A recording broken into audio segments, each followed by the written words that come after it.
We're here in the city of Dvinsk at the Kever of Rabbi Meir Simcha of Dvinsk, the author of our Sameach, the author of the Meshech Chochmah. He lived 83 years, 1843 to 1926. Adoinenu, Moreinu v'Rabbeinu Hagoin Ha'amiti, Rabban Shel Yisrael. His voice was one of the most eminent voices in the gatherings of the Gedolei Yisrael. Mikar Ha'anava HaChesed. Any problem somebody had with a husband, with a wife, with a child, with family, they came to the Meshech Chochmah and he gave them full attention, and he was mamik. He delved into the issue like he was delving into a Rambam or a difficult passage in the Gemara. He didn't leave anyone like him. Rabbi Meir Simcha Kohen ben Reb Shimshon Kloinimus HaKohen. Reb Shimshon Kloinimus was wondrous in the mitzvah of Hachnasas Orchim. His house was a Beis Father Chachomim when he was in the city of Baltarimins near Vilna, and he would have a certain gadol stay by the house, Rav Meir Tiktin. And on one occasion, Rav Meir Tiktin was Mavarich, the father of the Or Sameach. He should be Zocheh to have a son who will illuminate the world in Torah. So the father, Reb Shimshon Kloinimus, named his son Meir after Rav Meir Tiktin, and indeed Rav Meir Simcha illuminated the world in Torah. In a shul where Rav Meir Simcha grew up, they still have, or at least they had, like a hole in the ground where Rav Meir Simcha would learn, because he would learn by rubbing his feet in the ground until it literally carved out a notch in the floor. His concentration was incredible. Here's a picture of Rabbi Meir Simcha of Dvinsk. This is what Rabbi Meir Simcha of Dvinsk looked like. You could examine him more later. As a young boy, his mother miraculously saved him from the Cantonists. The Cantonists would come, they would capture boys to serve in the army. And I think they're on an expedition right now. So when Rabbi Meir Simcha was 16 years old, he published he wrote the Meshech Chochmah, but it was not published until a year after his patira. He did not, in other words, he wrote it as a young person. He began it at 16 years old. It was not released until well after the Or Sameach. He learned under the Rav of Slabodka. Unfortunately, Rabbi Meir Simcha, he had one son-in-law who passed away young. Rabbi Meir Simcha's son-in-law is buried by the Chemda Shloimeh in the Chalkas Rabbanim in Warsaw. His daughter suffered from emotional distress, and he did not have descendants. Rabbi Meir Simcha did not have living descendants. His father-in-law was wealthy. His wife supported him. People would ask the Meshech Chochmah, where do you make parnasa?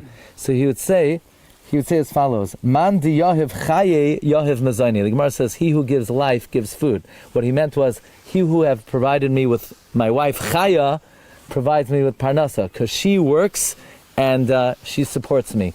In fact, Rabbi Meir Simcha says, a remez to the modern concept that the wife works and supports the husband, in the yeshiva, the olam ha-yeshivas, where does this come from? It's a pasuk in the Chumash. Kol habein hayiloid haya'oira tashlichuhu. The boy, you throw him into the water of Talmud.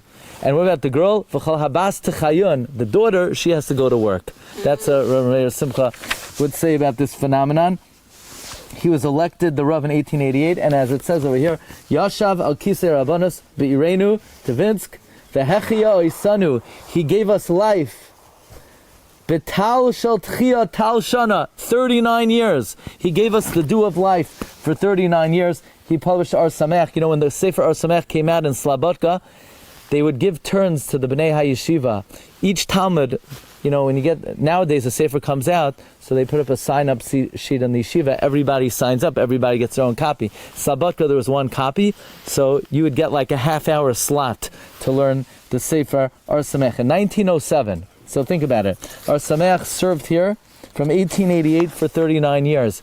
In 1907, after 21 years in the Rabbanos in Dvinsk, he was offered to take over the chief rabbinate in Yerushalayim from Reb Shmuel Salant.